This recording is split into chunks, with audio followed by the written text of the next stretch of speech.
Barry, Fred, distinguished guests, ladies and gentlemen, thank you very much for those very kind remarks, Barry. I must say, of all the various chairmanships that you mentioned, one that is closest to my heart was the time that I spent at the Trade Development Council. I mean, those were very interesting times in the run-up to 1997. And I must say, I spent about 3 years and 4 months, I count every day, of my life building this center that we're now sitting in. And it was high pressure because they're not going to delay July 1, 1997. And this, of course, is where the handover ceremonies took place. So I must say that the Trade Development Council is something that is very close to my heart. And I'm also very happy to be able to interact really with the Hong Kong Business Associations again. I was trying to recall, I must have spoken at least twice in my career to this august body. And I am very happy to see that not only has it continued, but it's now gathered additional strength and additional momentum. And almost 13, 14 years now after the handover, it is as strong as ever. And I'd like to congratulate all of you. I'm here today actually wearing my hat as Honorary Chairman of the International Chamber of Commerce. So I will try and take a broader role in terms of my remarks, but you know where my heart is. I thought what I'll do today is really give you some feel for some of the developments that I see in the world that actually would have a major impact on world trade. And those things are actually, believe it or not, happening right here in our region, and especially on China. So I'll focus a bit on China and some of the important things that are developing there, and perhaps look at the impact on Hong Kong and you know, perhaps looking a little bit on how it might impact companies that are based here and companies that are doing business with Hong Kong and doing business with the region. The first point I'd like to really focus on is I think China is very much at an inflection point.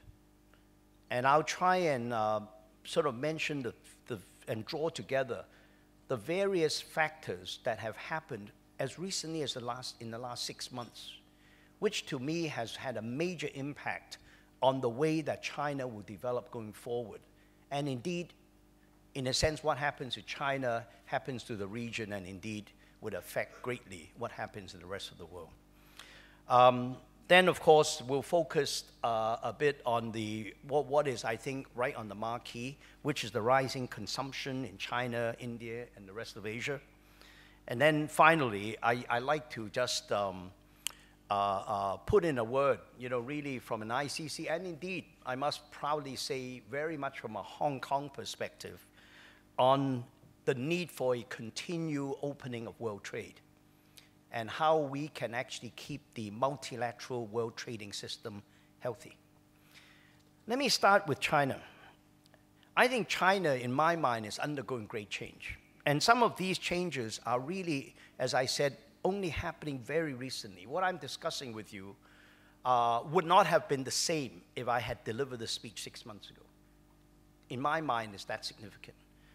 And I think perhaps one thing that people have really focused on in recent months is what happened at this company called Foxconn.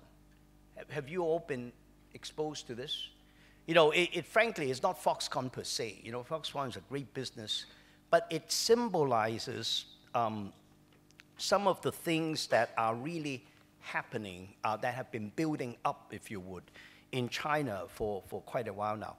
Foxconn, just to give you a little bit of background for those who are not familiar, is a electronics manufacturing supplier, supplying a lot of global brands. I think they, as I understand it, they make most of the Apple iPads that all of you use, and the iPhones and many other suppliers, very successful, owned by Taiwanese entrepreneur. They run about 800,000 workers all over China, and half of the workers, 400,000 or so, just across the border in Shenzhen. So this is a large, successful enterprise. Unfortunately, what happened to this company about 6 months ago was some publicity which said that the company was hit by a series of suicides. And the reaction by the company was that they really wanted to immediately take action. And they actually increased the wages for the workers, I understand, several times within a week or 2 weeks' time, resulting in a doubling of wages in many instances. Now, this effect could have happened to any company, to be honest. And as a result, however, we have actually now seen a whole series of, shall we say, developments that have now hit almost every manufacturer around China. And that what we have seen actually is in this year alone, we're looking at an average increase in wages in the country of 20 to 30%. And in the coastal regions, like in the Greater Pearl River Delta and the coastal area, the Yangtze River Delta, the increase could be as much as 30 to 50%. And we would expect that in the next few years, there will be continued wage rises. Now, this really, in a sense, symbolizes really a wave that would have happened anyway. And don't get me wrong, I think this is something that absolutely, in the long run, would be very, very good for China and for the country. Because frankly, the discrepancy between the rich and poor and the so-called Gini coefficient have really grown over the last 10 years. And official numbers put it at something like 0.47 or something like that. Some economists feel that it might even be higher than that. But actually, what it really means is that as a result of some of the social pressures that is building up, it was absolutely essential for China actually to undertake this increase in wages. Now, this happened, and I can assure you that if you talk to any enterprise from Hong Kong doing export processing in the Pearl River Delta region, they are subject to very large wage increases and wage pressures. So I think in the long run, this is going to have a very fundamental impact on the way that China will be developing. And indeed, it calls into question the whole development model that China has been using for the last 30 years, which is a migrant worker system of bringing workers from the interior of China onto the coast to do export processing. And that whole system perhaps needs to be now examined again on how one could actually react. So as a result of this, and then also another important development would be rising commodity prices, and also other factor prices that are increasing in China, such as water and electricity. With these increases in rising commodity prices and other factor prices, I think the pressures on Chinese export prices will be very large. For example, if you look at cotton, many of you I know are in the industry, so you're much more up on this than I am. But my understanding is cotton prices have pretty much doubled in the last 12 months. And fabric price, it's translated to an increase of 30–40% in fabric prices. And all that actually now is really fed into a tremendous pressure on export prices.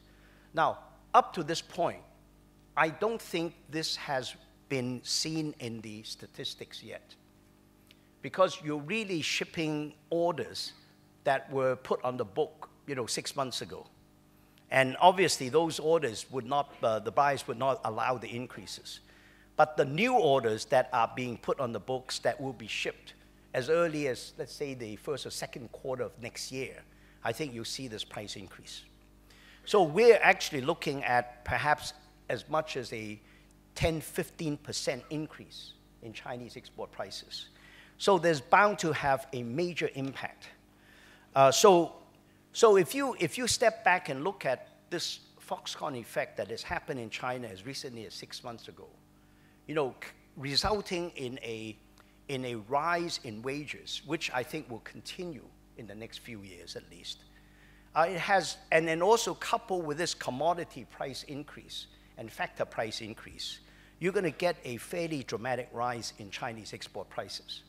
Now, so what are the impact of this whole development on China itself and on the rest of the world? I think it's actually going to be quite dramatic. Let's talk a little bit about China itself. I think, first of all, again, I like to emphasize that this really should happen, and I'm glad it happened because it really would go for increasing social stability within the country.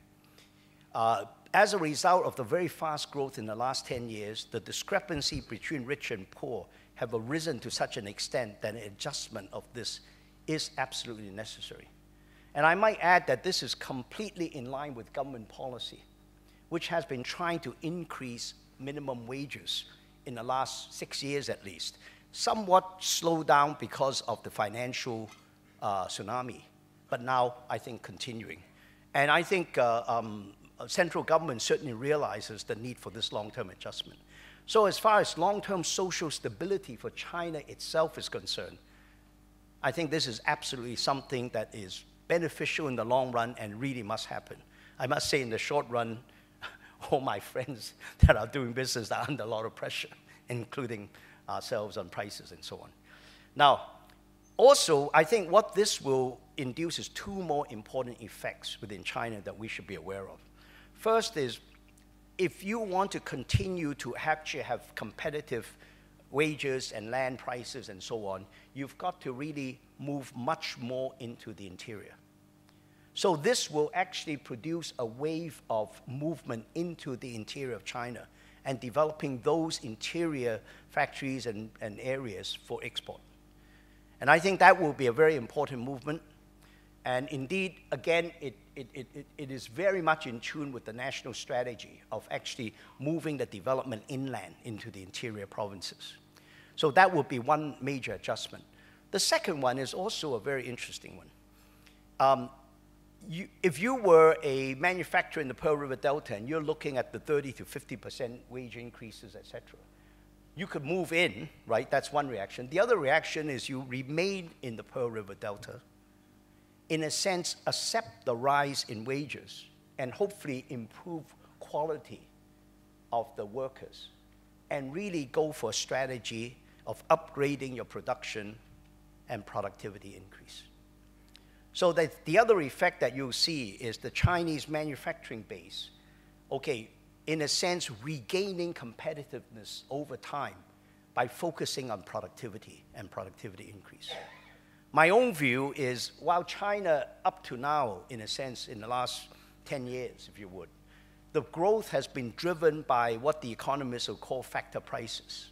You know, basically low land costs, low labor costs, a lot of investment, et cetera. The next 5 years, I think the Chinese economic growth will be driven by productivity increase.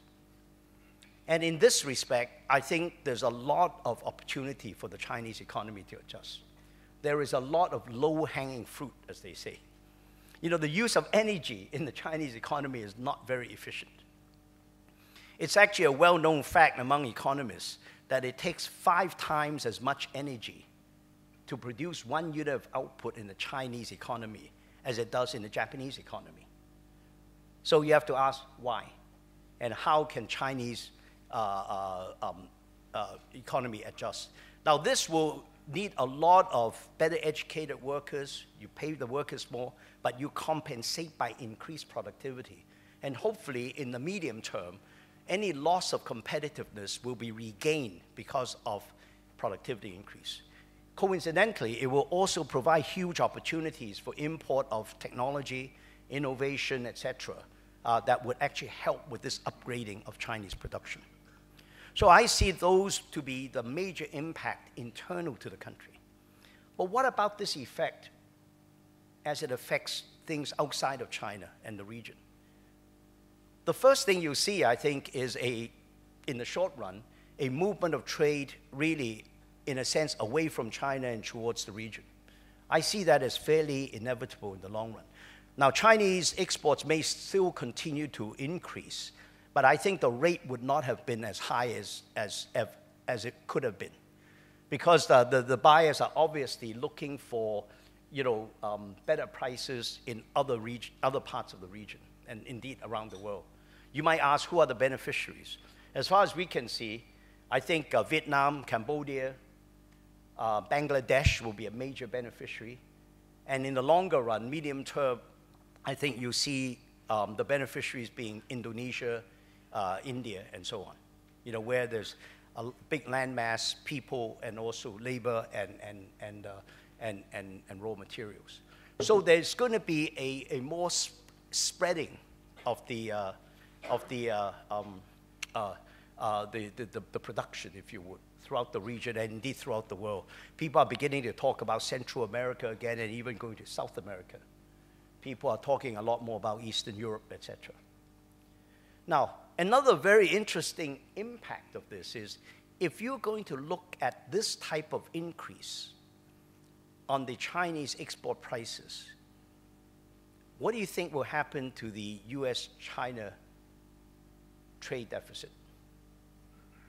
I would say that even if things continue as they are, which is a slow upward adjustment of the renminbi, you will get a downward pressure on that trade gap and that trade imbalance.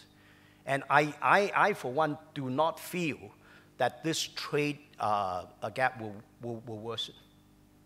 And indeed, you might even see it over time attenuating. And my view will be sometime towards the middle of next year that you see that. It's inevitable for that to happen, the bilateral. Now, I'm not saying the overall US trade deficit overall will go down, because the US basically will switch its purchases to other countries, but the bilateral. And I think it has very important implications for certainly the renminbi US cross-exchange rate, and also perhaps bilateral relations, because it will take away some of the pressure that has been put on that particular bilateral relationship. So what's happening is, I think, actually quite significant from a global standpoint. And in the longer run, of course, I have to mention that there's obviously, with all these things, rise in commodity prices, rise in factor prices, rise in wages, and so on, inevitably, you're going to get inflation pressures in China.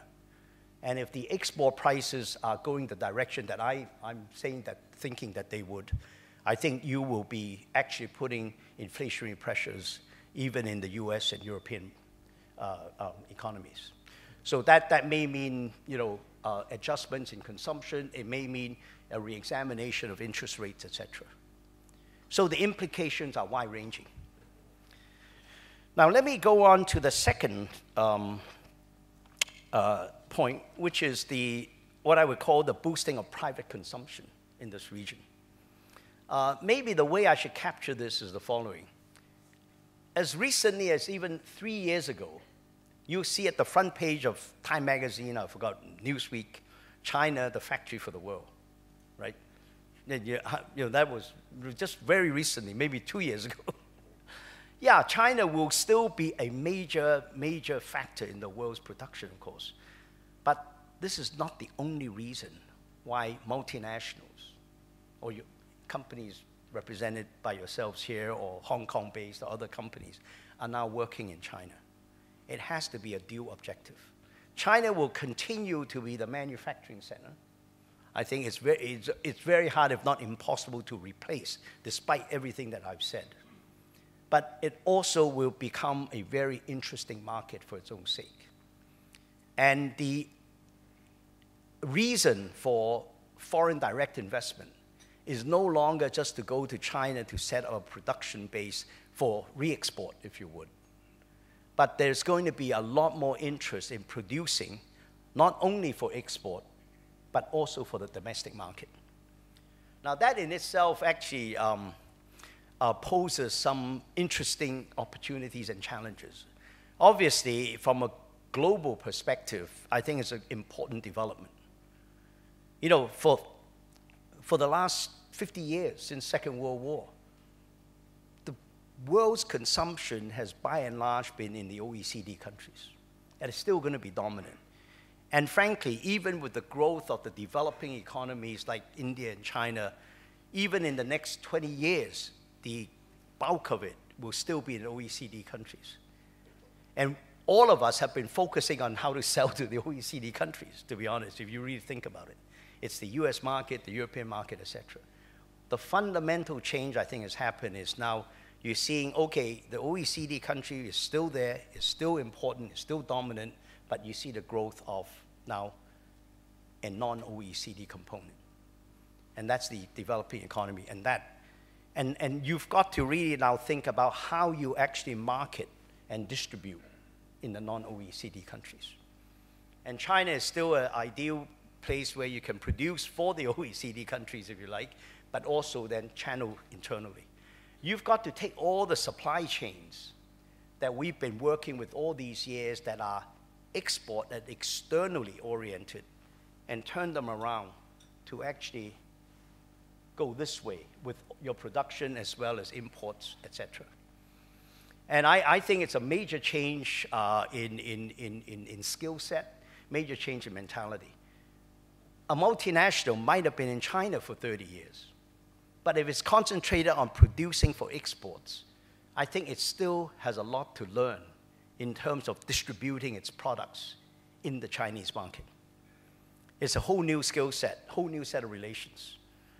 And you know, Hong Kong has been reasonably lucky in that we're part of China, and as a result of CEPA, beginning of CEPA in 2004, we were beginning already to be thinking about distribution inside China. So we have a head start. And I think there is where Hong Kong could also play a major role as multinationals think of their base in China not only for export, but for internal consumption. And then who is going to help you navigate that and really ramp up? It's not going to be easy, I assure you. And a lot of the angst that multinationals feel today is because they're entering a whole new ballgame. They know very well how to produce for export in China. But I would submit that they are very new to the game of distribution inside China. And that's the new frontier. And why they invest in China, and indeed what I say about China is good for the region and indeed developing economies around the world, is that the reason for FDI now, foreign direct investment, is for export, yes, but also for local distribution. And I think that is important. And you know, at the micro level, of course, the anecdotes and the statistics are very encouraging. You know, China is now the world's #1 auto consumer market. China is now #1 market for luxury products. The apparel retail sales in China have been growing at 18 to 24% over the last 5 years, and we think it'll continue. And you get iconic brand names like Galeries Lafayette and so on now, all moving to China. So this is where the action is. And I think with the rise of consumption, now I didn't, I can't resist this. I'm going to take off my ICC hat and talk a little bit about Hong Kong. Okay. This really opens up a major opportunity for Hong Kong and Hong Kong-based companies, in that as the multinationals think of now reorienting themselves in China from being just a export platform to local distribution, I think we have a major role to play in actually being a part of that supply chain and using all the you know, sort of the relationships, the cultural closeness, etc., and all the experience that we've gathered since the opening of, you know, development of relationships since 2004 with the beginning of CEPA, we're now on to CEPA 7, right? The 7th iteration of CEPA. And that has given us a tremendous head start, which we can turn to good use. And I think this is a further development of Hong Kong's role as a hub, as a major orchestrator of global supply chains. See, those were all outbound supply chains that we were out orchestrating. Now we're continuing to orchestrate the outbound, but also the inbound and the local distribution supply chains. And that is a major position that, and with this type of thing, of course, there are a whole set of new issues. You know, compliance is a very good example. You know, people are now very concerned about meeting global standards in the domestic Chinese supply chains, including, you know, IPR, you know, social compliance, environmental compliance. You know, we have a major, we have the experience and could actually add major value as that happens. Now, let me conclude, and then I'll be happy to, you know, take a few questions if you have any. You know, for all this to continue, I think it is not only entirely possible, I would predict that that is going to be the case, and things will develop very well from this point on.